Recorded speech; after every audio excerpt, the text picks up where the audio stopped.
Kepala BPS Provinsi Bali Panusunan Siregar mengatakan pemerintah memperkirakan pada tahun 2015 Bali mengalami inflasi sebesar 4,24%.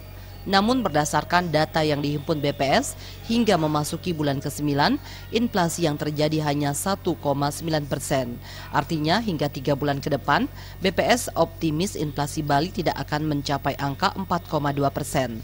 Meski demikian, BPS tetap menyarankan pemerintah untuk waspada pada bulan-bulan pemicu inflasi, yakni November dan Desember atau memasuki Natal dan Tahun Baru, mengingat kebutuhan masyarakat akan meningkat. Sementara itu, komoditi penyebab inflasi yang utama masih diperkirakan pada beras, cabai, dan daging. Permintaan ketiga kebutuhan ini akan meningkat pada 2 bulan ke depan.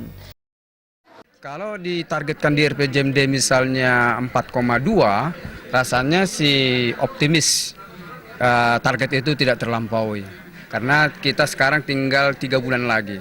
Satu pemicu pendorong inflasi tinggi di mungkin November-Desember. Nataru Pak ya? Ya, November-Desember. Nah, kalau kedua momen itu bisa dijaga lagi seperti yang lalu-lalu, maka nggak akan terlampaui lah targetnya itu. Jadi on the right track. Meski pada bulan November-Desember diperkirakan terjadi peningkatan angka inflasi, BPS tetap yakin peningkatan inflasi tidak akan melampaui 4,2%. Untuk itu, Bulog mulai saat ini harus sudah berhitung dalam hal penyediaan beras untuk akhir tahun nanti. Pradnya Paramita dan Yudi, Bali TV.